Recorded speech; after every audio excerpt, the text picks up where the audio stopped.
कानी बहू। किशोरी लाल जी के बेटे राघव की शादी की बात जगह जगह चल रही थी, लेकिन किशोरी लाल जी को कोई लड़की पसंद ही नहीं आती थी। और उसकी एक ही वजह थी, किशोरी लाल जी का लालची होना। उनको लड़की वालों से मोटा दहेज चाहिए था और इसी चक्कर में एक दिन वो एक बहुत पैसे वाले के घर अपने बेटे का रिश्ता लेकर पहुंचे। उस आदमी का नाम था ओम प्रकाश। देखिए किशोरी लाल जी, मेरी एक ही बेटी है और मेरी सारी संपत्ति जायदाद सब कुछ मेरी बेटी नैना का ही है। पापा, नाम से लगता है बहुत खूबसूरत होगी। कितना अच्छा नाम है ना, नैना। ओ, वैसे बात तो सही है आपकी। अब इतना पैसा है, जमीन जायदाद है, इकलौती बेटी, आप भी क्या करेंगे? सब कुछ उसे ही देंगे ना। बिल्कुल ठीक पहचाना आपने। बस बेटी की शादी और सारी जायदाद उसके नाम। पापा, बिना देखे हाँ कर दीजिए ना। इतना अच्छा रिश्ता फिर कहाँ मिलेगा? माला माल हो जाएंगे हम। मैं अपनी बेटी को बुलाता हूँ। अरे नहीं नहीं नहीं नहीं, आपकी बेटी का नाम नैना है, सुनकर ही लगता है बहुत सुंदर होगी। रहने दीजिए अंकल, मैं तो आपकी बेटी के नाम से ही इतना खुश हो गया हूँ कि उसे बिना देखे शादी करने को तैयार हूँ। अब तो मैं उसका चेहरा सीधे शादी के बाद ही देखूंगा। और इस तरह राघव नैना का चेहरा नहीं देखता और उससे शादी कर लेता है। शादी के बाद अपनी सुहाग रात पर जब राघव नैना का घूंघट उठाकर देखता है तो नैना की आंखें बंद थी। इतनी खूबसूरत हो तुम नैना, जरा अपनी आंखें खोलकर मेरी तरफ देखो तो सही। नहीं, मुझे शर्म आती है। अरे, मैंने तुम्हें शादी से पहले भी नहीं देखा, और अब अगर तुम आंखें खोलकर मुझे देखोगी भी नहीं तो मुझे अच्छा कैसे लगेगा? इससे पहले कि नैना अपनी आंखें खोलकर राघव की तरफ देखती, अचानक से लाइट चली गई और राघव नैना को पूरी तरह से देख भी नहीं पाया। अगली सुबह नैना राघव के लिए नाश्ता बनाकर लेकर आई। अरे ये क्या, आधा पराठा सेका हुआ है और आधा बिल्कुल कच्चा। ये तुमने क्या किया नैना? बहू, तुमने क्या आधा पराठा तवे से नीचे लटका कर रखा था, जो आधा सिका है और आधा कच्चा? मुझे जितना दिखेगा उतना ही तो सीखूंगी ना पापा जी। जहाँ जहाँ मुझे नजर आ रहा था वहाँ मैंने सीख लिया, जहाँ जहाँ नहीं दिखा वहाँ कच्चा रह गया होगा। इसका क्या मतलब है? ये कैसा मजाक कर रही है तुम? अरे बहू, तुमने इतना लंबा घूंघट क्यों लगाया हुआ है?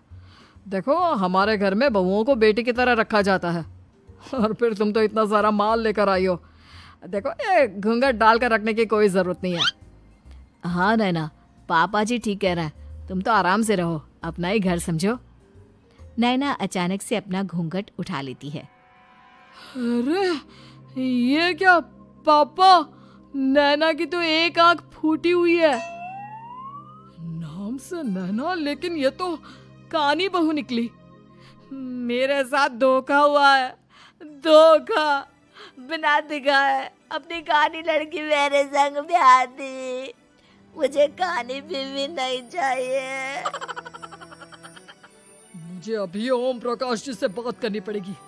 आखिर उन्होंने मेरे साथ ऐसा किया क्यों? अरे, आप लोगों ने ही तो पापा से कहा था कि आप लोग शादी से पहले मुझे देखना नहीं चाहते। अब मेरे पापा पर क्यों इल्जाम लगा रहे हैं? अरे लेकिन उन्हें बताना तो चाहिए था ना कि तुम कहानी हो, एक आंख से तुम्हें दिखाई नहीं देता। किशोरी लाल और राघव नाराज होकर ओम प्रकाश को अपने घर बुलाते हैं। पापा जी, ये आपने क्या किया? शादी से पहले बताया क्यों नहीं कि नैना की आंखों में परेशानी है? अरे, आप ही ने तो लड़की देखने से मना कर दिया था। और लेकिन आप बता तो सकते थे। आपको तो हमारी बेटी की प्रॉपर्टी चाहिए थी, वो भी पूरी की पूरी। अब क्या हुआ अगर उसे आधा दिखाई देता है? प्रॉपर्टी तो आपको पूरी मिल गई ना। अरे ये क्या बात हुई? मेरी शादी प्रॉपर्टी से नहीं, आपकी बेटी से हुई है। अब ये तो पहले सोचना चाहिए था। तब तो मेरी प्रॉपर्टी देखकर तुम्हारी जुबान लप लपा रही थी। लेकिन मैं कानी लड़की को अपनी बीवी बनाकर नहीं रख सकता। पापा, कुछ करिए ना आप। हाँ, करता हूँ। देखिए ओम प्रकाश जी, आप हमारे साथ ऐसा नहीं कर सकते। और तुम देखो, अगर तुमने मेरी बेटी से शादी तोड़ी ना, तो जो भी प्रॉपर्टी मैंने तुम्हें दी है वो तो पूरी की पूरी वापस ले ही लूँगा, और आधी प्रॉपर्टी तुम्हारी भी लूँगा। अरे मेरी आधी प्रॉपर्टी भला क्यों लेंगे आप? इसलिए क्योंकि मेरी बेटी को आधा नजर आता है और उसकी नज़र अभी तक तुम्हारी आधी जायदाद पर ही पड़ी है। अब तुम उसे घर से निकालोगे तो कुछ तो लेकर जाएगी ना। और अगर हम आपकी बेटी को अपने घर की बहू बना कर रखे तो? तो तुम्हारी पूरी प्रॉपर्टी तुम्हारी ही रहेगी, और जो मैंने तुम्हें दिया है ना, उसमें से बस मैं आधा लेकर जाऊंगा। अरे लेकिन अब आप अपनी दी हुई प्रॉपर्टी में से आधी वापस क्यों लेकर जाएंगे? अगर मैं आपकी बेटी को अपनी पत्नी बनाकर रखने को तैयार हूं तो? इसलिए ताकि भविष्य में अगर तुम मेरी बेटी को धोखा दो तो उसके पास कुछ तो रहे जो पति का हो। वैसे मेरे पास तो बहुत कुछ है, लेकिन अपने पति की कोई निशानी तो उसके पास होनी चाहिए ना। अब अगर तुमने मेरी बेटी को कानी कहा तो तुम्हें प्रॉपर्टी भी कानी ही मिलेगी, पूरी नहीं। जमाए राजा। किशोरी लाल और राघव समझ चुके थे कि वो बुरी तरह फंस चुके हैं और अब उनके पास वहां से निकलने का कोई चारा नहीं है। अब समझ में आया ना, लालच बुरी बला होती है। एक तो तुम्हें प्रॉपर्टी मिली, ऊपर से बीवी मिली, उसमें तुम्हें नखरे भी दिखाने हैं। आए बड़े, चुपचाप बैठो दोनों। कुछ दिनों के बाद नैना राघव की कार लेकर बाजार घूमने निकलती है और जब कार लेकर वापस आती है, ये क्या? एक तरफ से मेरी गाड़ी पूरी खराब हो चुकी है।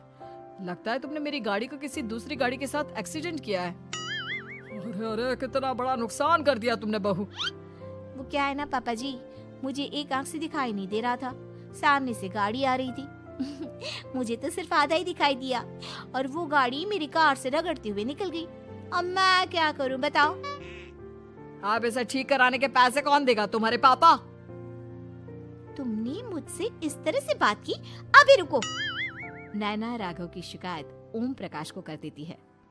देखो राघव, अब जो मेरी आधी प्रॉपर्टी तुम्हारे पास थी ना, उसमें से आधी और मैं लेकर जाऊंगा, क्योंकि तुमने मेरी बेटी को डांटा। अरे नहीं नहीं पापा जी, गलती हो गई, माफ कर दो।